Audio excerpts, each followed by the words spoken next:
impacts for the Eagles as 4 starters were on their injury report, all big ones as well, and it could be a big impact for the Chicago Bears this upcoming Friday. Along with that, too, the Bears' 25 rookie class is being considered one of the best according to the NFL, and I'm going to go through that right now. But before I get more into today's show, hit that like button if you want a Bears win this Friday against the Eagles to go to 9-3, and I want to hear your guys' A through F grade of this rookie class. I'm giving them a solid B+. I think Ryan Poles and Ben Johnson did a phenomenal job, but I want to hear your guys' thoughts. And if you like, comment, and subscribe, you enter to win an autographed Tyreek Stevenson photo when it'll be announced Monday. But guys, also, I want to say this quickly. We did it. 40,000 subscribers.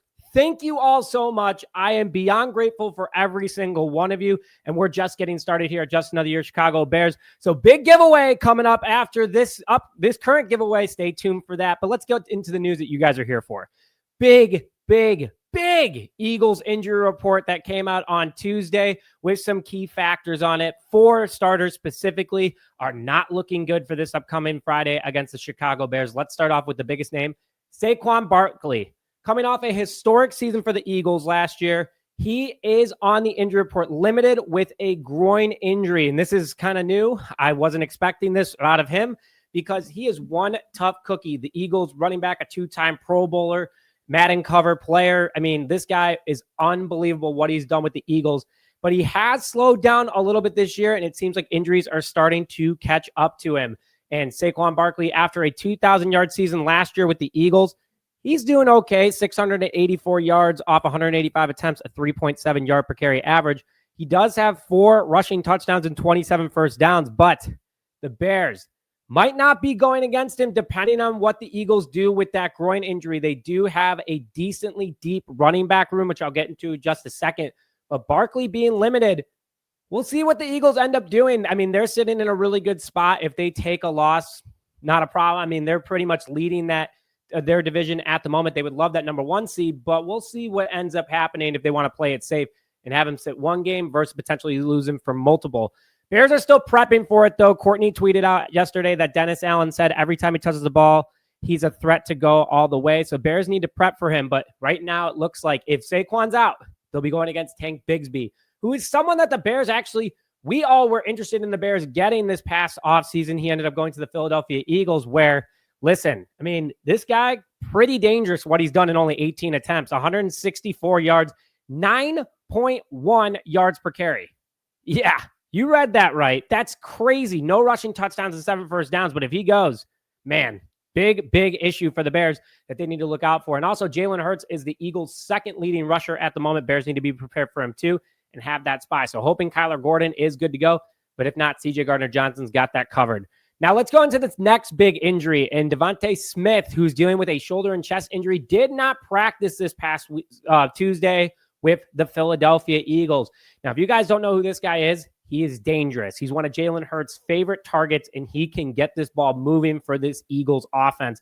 So a big factor if he can't go. And if we get Jalen Johnson and Kyler back, that's an even bigger boost. So 55 receptions this year off 78 targets for the young wide receiver, 13.7 yards per catch, 3 receiving touchdowns, and 32 first downs. He's a big factor for this Eagles offense, and the Bears need to be prepared for him. But if he does end up sitting out, big for the secondary. One less target that they have to worry about. Again, right now, it would look like we're not going to have TJ Edwards or Noah Sewell, as they were both did not practices on Tuesday, and Tremaine Edmonds on IR.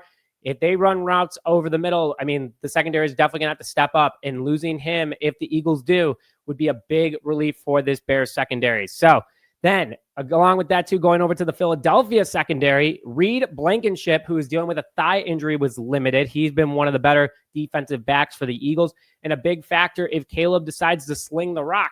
And on top of that, too, this is not the only injury to the Eagles' defensive back room. I'll go into that in just a second. But going a little bit into Reed, big defensive back, been a part of the Eagles for the last couple of years, was huge on that Super Bowl team, and this year so far, 50 total tackles, 32 of them being solo. Does have an interception and 4 pass deflections along with a forced fumble and fumble recovery. So he can make a play when called upon on defense, but limited with a thigh injury. Might be moving a little bit slower this week. If he still does play, Bears can take advantage of that and target that side of the field even more. But this is good for the passing game for Caleb Williams, who's on pace to potentially get 4,000 yards. And this is the game where he can make a true statement to everybody if he were to rip up this Eagles defense through the air and get the win on Black Friday. Bears would be in an absolutely phenomenal position moving forwards. That 9-3, but also Caleb Williams could literally look at the haters and be like, what else do you want? I've taken down every single type of competition. The Bears are legit. We're 9-3, and we just took down arguably the top of the NFC.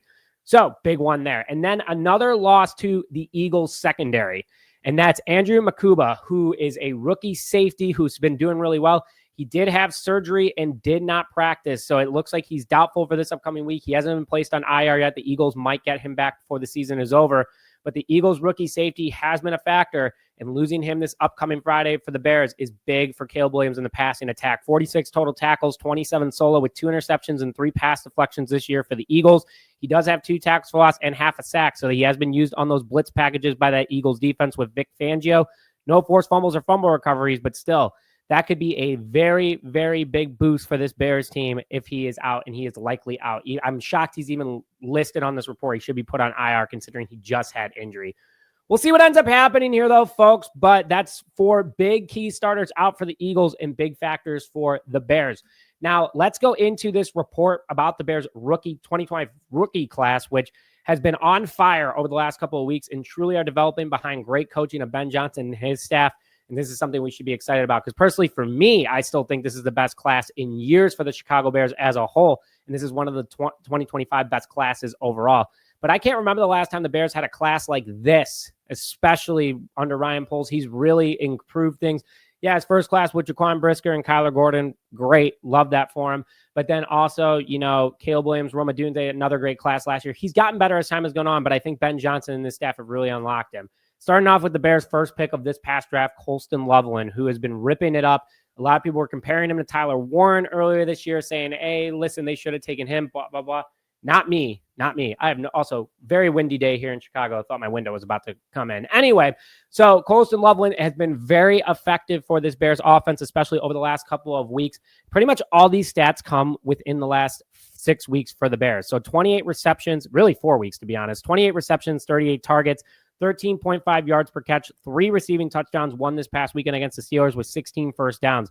This guy's moving the ball so well, and that tight end room of him and Cole Kmet has been a lot of fun to watch. But this kid is on fire. He was NFC Player of the Week a few weeks back. Along with that, too, his blocking is tremendous, especially a lot of people were like, oh, he's smaller than Tyler. I don't care. This kid is strong. He's got farm boy strength. He is a great blocker as well, and we've seen it week in and week out for this Bears offense, especially on big runs. So Colston Loveland's been effective for this Bears team, to say the least, and it's starting to really make some noise in the rookie rankings. Now, going into Luther Burden, who week in and week out has been getting more involved. We've seen that with Ben Johnson and what he said. He said he's going to start getting more reps. We're going to get him more time on the field. Well, it's working really darn well so far, as Luther Burden has been a very big threat to defensive secondaries. With the Eagles looking pretty weak right now, he could have a big game against the Eagles, the Luther Burden game. So far this year, 22 receptions off 28 targets, 13.4 yards per catch, along with 1 receiving touchdown and 11 first downs. This guy has been dynamite for the Chicago Bears so far, and I want to see overall how well he's doing. But I want to see overall how he continues to progress and keeps doing. I think he's been great. Keep feeding him, and this Bears team is going to continue to progress and look even better. Now, this one what I'm most excited about, because the Bears might have finally found the final missing piece of their offensive line, and that's in rookie offensive tackle Ozzy Trapilo.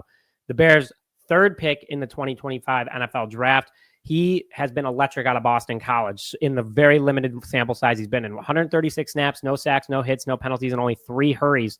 I mean, he's played against Max Crosby in that tough Pittsburgh Steelers line as well. And this is the stats that he's put up. When called upon, he's been great. And I think that this weekend against the Philadelphia Eagles, the Bears should give him the start at left tackle, give him that final, if you can do this, you're the guy moving forward. And that's what the Bears brought him into. I talked about this earlier this year on the show, that I think Ozzy Trapilo could be the future guy. He's a hybrid offensive tackle, great pick overall, and let him learn. He just needed time, like all these rookies. None of them were stars right out of the gate.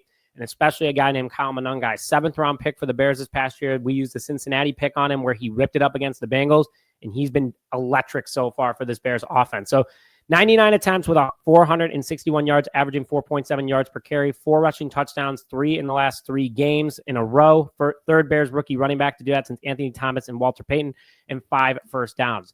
I'm calling it right now, steal of the 25 draft. and that should get you excited that 4 out of the 7 picks, and 2 of them have been injured. Ruben Hippolyte and Shamar Turner, and Frazier has been out all year with a personal issue. So overall, great stuff here by this Bears team. We should be excited about it. So big injury boost for the Bears if the Eagles players are all out.